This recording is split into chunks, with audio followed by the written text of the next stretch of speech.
Télétravail, chômage partiel, visioconférence et masque en entreprise, le monde du travail change directement sous nos yeux, suspendus au sursaut de la crise sanitaire et économique. Après le choc des confinements, faut-il réinventer le travail? Faut-il changer de modèle? À quand la sortie de crise et un retour à la vie normale? Je m'appelle Frédéric Vuillot, je suis journaliste et je pose la question à des experts de tous horizons dans cette 3e saison du podcast de l'Unédic, Point de suspension. Aujourd'hui, nous parlons de l'impact mental de la crise sanitaire, économique et sociale que nous traversons sur de plus en plus de travailleurs. Les risques psychosociaux pour les salariés deviennent un enjeu clé dans les entreprises. Bonjour Audrey Richard. Bonjour. Vous êtes la présidente de l'ANDRH, l'Association nationale des directeurs des ressources humaines. Vous êtes aussi la DRH du groupe UP. Est-ce que vous observez dans les entreprises en ce moment une augmentation des risques psychosociaux? En effet, la période est vraiment particulière. On voit une évolution depuis le confinement numéro 2, dans la mesure où sur le premier confinement, tout le monde avait respecté à la lettre le télétravail pour les fonctions qui pouvaient télétravailler, puisqu'il ne faut jamais oublier que dans nos entreprises, on peut avoir des équipes qui doivent venir sur site. Mais en tout cas, si on se focalise sur les équipes qui ont télétravaillé, ce qu'on s'est rendu compte au moment du début du second confinement, c'est que certaines personnes étaient en situation individuelle de détresse. Les DRH ont pris la responsabilité de faire revenir ces personnes sur site à raison d'une journée par semaine en moyenne pour justement essayer de limiter ces risques psychosociaux. C'était une détresse psychologique liée à leur isolement, à leur confinement, au fait d'être confinés chez eux et de ne plus pouvoir rencontrer les collègues, c'est ça? C'est une des raisons, mais on a pu en découvrir au fur et à mesure d'autres. Par exemple, l'élargissement des horaires de travail, par exemple, le fait en raison du télétravail, d'oublier parfois de déjeuner, de dormir plus tard, de raccourcir du coup les périodes de sommeil. Et nous, en tant que fonction RH, on a réceptionné toutes ces problématiques, toutes ces demandes, ou en tout cas, on a pu détecter des signaux faibles.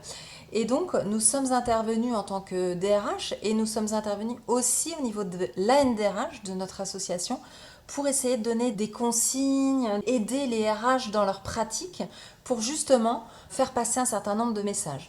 Donc ces risques psychosociaux, ils ont augmenté. On a été dans les équipes RH, on a réceptionné tout cela et à côté de cela, nous avons essayé de proposer des solutions pour les réduire dans nos entreprises. Avant d'arriver aux solutions, j'aimerais comprendre comment vous avez recensé ces difficultés. Est-ce que vous avez envoyé des questionnaires à vos salariés? Est-ce que ce sont les chefs d'unité qui vous ont fait remonter des problématiques? Comment ça s'est passé pour que ça remonte jusqu'à la direction des ressources humaines? Il n'y a pas une réponse, puisqu'il y a une multitude d'entreprises, donc une multitude de réponses, mais ce qu'on a pu voir, c'est que les équipes RH qui sont sur le terrain, elles ont l'habitude de gérer les signaux faibles et de détecter cela. Donc on les avait par l'équipe RH, d'une part, on les avait par les managers, bien sûr, parce qu'on travaille main dans la main avec eux, et on les avait aussi par les partenaires sociaux. Parce que les partenaires sociaux sont vraiment et travaillent avec les équipes RH en proximité vraiment importante. Et je dirais que pendant cette période de crise, on a été encore plus proche. Le dialogue social a été extraordinaire. Tout le monde s'est adapté et tout le monde a travaillé main dans la main pour deux aspects, le collectif au travail et l'individuel. Et d'autre part, ce qui s'est passé, c'est que certaines entreprises ont décidé, pendant cette période difficile, d'appeler individuellement chaque collaborateur. Ça s'est réellement fait et c'est aussi lors de ces échanges qu'on a pu détecter des personnes qui n'avaient pas parlé, qui s'étaient peu exprimées. Et c'est à ce moment-là qu'on a repéré des signes de détresse. Alors ces risques psychosociaux, de quelle nature sont-ils? Qu'est-ce que vous pouvez nous en dire?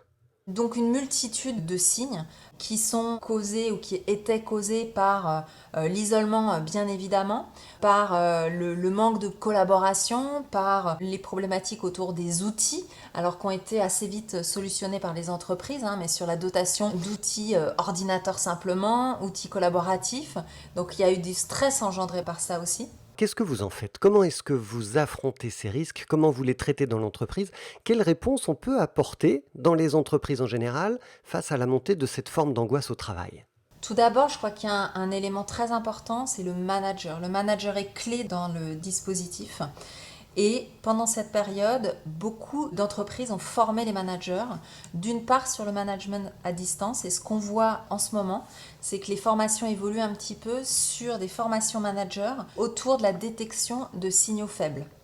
Donc ça vraiment, c'est clé dans le dispositif, dans la mesure où on ne manage pas les équipes de la même façon qu'avant et le management évolue. Le deuxième point sur lequel je voudrais insister, c'est tout le travail avec le CSE pour communiquer sur l'état de l'entreprise, l'activité de l'entreprise, la pérennité de son activité et aussi parfois les décisions et l'explicitation des décisions qui sont difficiles à prendre. Cette collaboration est très importante pour expliquer les décisions. Naturellement, mon troisième point, je le développerai autour de la communication. La communication salariée est clé. Expliquer où on va, expliquer le sens, expliquer l'évolution du business à chaque salarié, d'une part. Et dans les entreprises qu'on a vu aussi, c'est un travail resserré avec les managers. Donc la communication manager a été vraiment plus fréquente pour donner les informations, pour que les managers aient vraiment toutes les infos pour les relayer dans leurs équipes d'une part, et aussi pour pouvoir eux-mêmes poser les questions sur lesquelles ils n'ont pas de réponse et pour lesquelles on peut les aider en tout cas.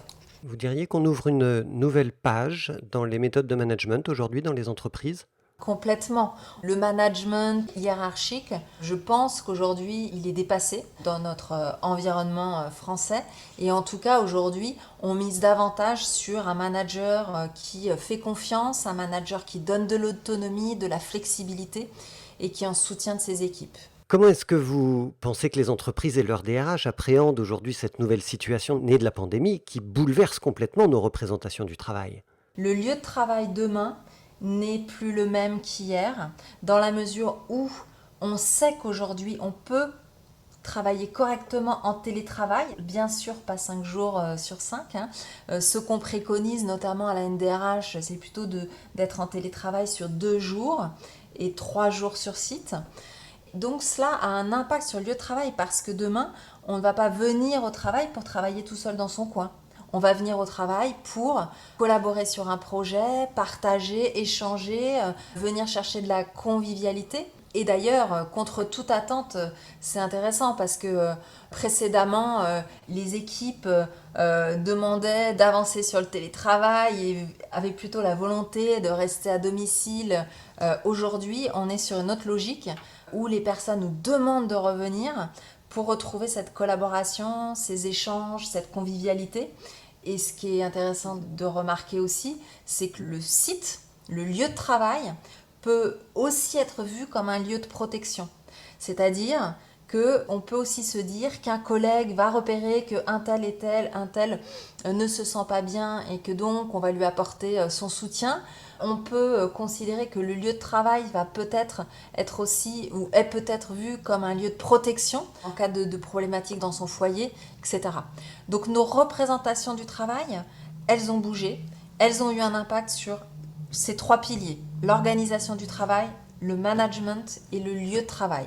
Et pour vous, cette nouvelle façon d'appréhender le travail va perdurer au-delà de la crise du coronavirus, même une fois que tout le monde sera vacciné ? Ces impacts sur l'organisation du travail, le management, le lieu de travail, oui, pour moi, on a switché. Et un retour arrière sur des méthodes d'il y a un an, je ne pense pas qu'on va y revenir. Et d'ailleurs, on le voit avec le dialogue social qui a permis de signer des accords, justement pour faire évoluer les méthodes de travail, me font dire que non, on ne reviendra pas en arrière. Mais la question qui m'interroge aujourd'hui, c'est de savoir jusqu'où l'entreprise doit aller dans ces problématiques. Et aujourd'hui, personnellement, je n'ai pas la réponse. Je pense que la fonction RH ne l'a pas trouvée encore. Donc tout cela est à inventer avec les interlocuteurs des entreprises, les partenaires sociaux, les managers. Donc c'est ça qui est aussi passionnant, c'est de construire le monde de demain ensemble. Merci beaucoup Audrey Richard pour votre expertise. Merci, à bientôt. C'était Point de suspension, le podcast de l'UNEDIC qui décrypte les transformations du monde du travail en donnant la parole aux experts.